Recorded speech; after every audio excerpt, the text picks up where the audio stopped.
आधुनिकता की ओर बढ़ती जिंदगी कहीं न कहीं लोगों के लिए परेशानी बन रही है। जहां एक और ग्लेशियर पिघलने से पर्यावरण में बदलाव आ रहा है, तो वहीं पर्यावरण के बदलाव के कारण लोगों की जिंदगियों पर भी अब असर पड़ने लगा है। ऐसे में अब हिमाचल प्रदेश में जलवायु परिवर्तन और ग्लेशियर के पिघलने से भूस्खलन और पहाड़ों के दरकने की घटनाएं होने के कारण हर वर्ष जान माल का नुकसान हो रहा है। ग्लेशियर क्यों पिघल रही हैं और जलवायु में परिवर्तन का कारण क्या है? कैसे हिमालय में हो रहे इन परिवर्तनों को रोका जा सकता है? इसको लेकर शिमला में GIZ के सहयोग से साइंस, पर्यावरण और प्रौद्योगिकी विभाग 2 दिवसीय क्षेत्रीय सम्मेलन करवा रहा है। इसमें हिमाचल रेंज के वैज्ञानिक शिमला में मंथन करेंगे और आगामी रूपरेखा तैयार करेंगे। वहीं आपको बता दें कि सम्मेलन का शुभारंभ मुख्यमंत्री जयराम ठाकुर ने किया। जर्मन एम्बेसडर भी इस सम्मेलन में मुख्य रूप से शामिल हुए। इस मौके पर मुख्यमंत्री जयराम ठाकुर ने कहा कि सम्मेलन में जो भी सुझाव आएंगे सरकार उस और आगे बढ़ेगी, क्योंकि ग्लेशियर के पिघलने से सभी चीजों पर प्रभाव पड़ रहा है।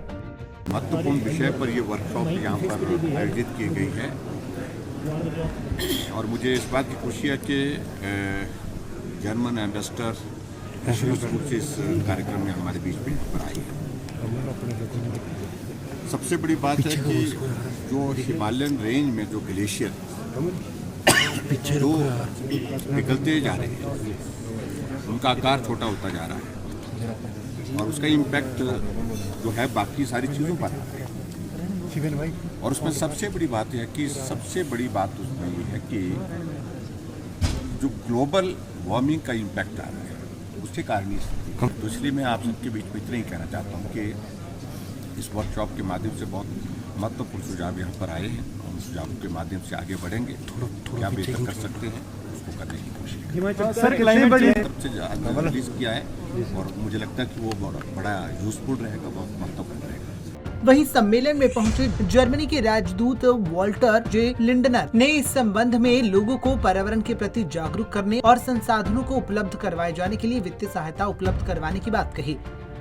Impact of climate change is visible either through a prolonged and a heavy monsoon or through droughts or mudslides and other things. Now your state is especially vulnerable for this because you live from hydro energy, you live from agriculture and from tourism. So anything happens in these 3 categories through climate change will impact you directly. वहीं वैज्ञानिक सोनम वांगचुक ने शिमला में आयोजित जलवायु परिवर्तन पर 2 दिवसीय सम्मेलन के दौरान कहा कि बढ़ते प्रदूषण और पर्यावरण पर पड़ते प्रभाव के कारण लाखों लोग हर वर्ष अपनी जान गंवा रहे हैं और विभिन्न तरह की बीमारियां पैदा हो रही हैं। ऐसे में लोगों को पर्यावरण के प्रति जागरूक होना होगा ताकि पर्यावरण को बचाया जा सके। और लाहौल स्पीति हमारा एक जैसे ही पर्यावरण है, तो बर्फ का कम होना चिंता का विषय है। बरसात का ज़्यादा होना चिंता का विषय नहीं है। बरसात का मतलब है पानी आ रहा है। पानी का आना किसी रेगिस्तान में तो खुशी की बात है। बात इतनी है कि उस पानी को अगर हम ढंग से रोक सकें और फिर अपने काबू में ला सकें तो वो एक वरदान है। अगर वो नहीं कर सके और पानी जैसे ही गिरे वो गिर के हमें बहा के ले जाए तो उसे बाढ़ कहते हैं, वो आपदा है।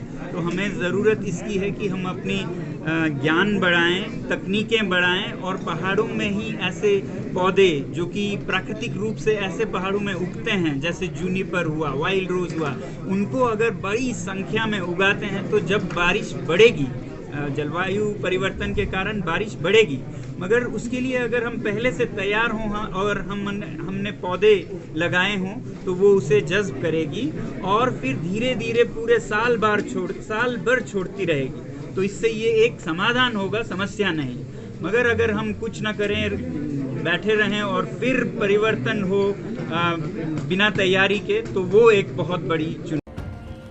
आपको बता दें कि लगातार प्रदूषण के बढ़ने से ग्लेशियर पिघलने लगे हैं और इसका प्रभाव न केवल पर्यावरण पर पड़ रहा है बल्कि लोगों पर भी अब इसका असर दिखने लगा है। इसी के चलते शिमला में सदृढ़ हिमालय सुरक्षित भारत कार्यशाला का आयोजन किया गया, जहां पर हिमालयन रेंज के वैज्ञानिक शिमला में मंथन करेंगे और ये पता लगाएंगे कि किस तरह से और किन वजहों से ग्लेशियर पिघल रहा है और इससे किस तरह से निपटा जा सकता है। पंजाब केसरी टीवी के लिए शिमला से अली की रिपोर्ट।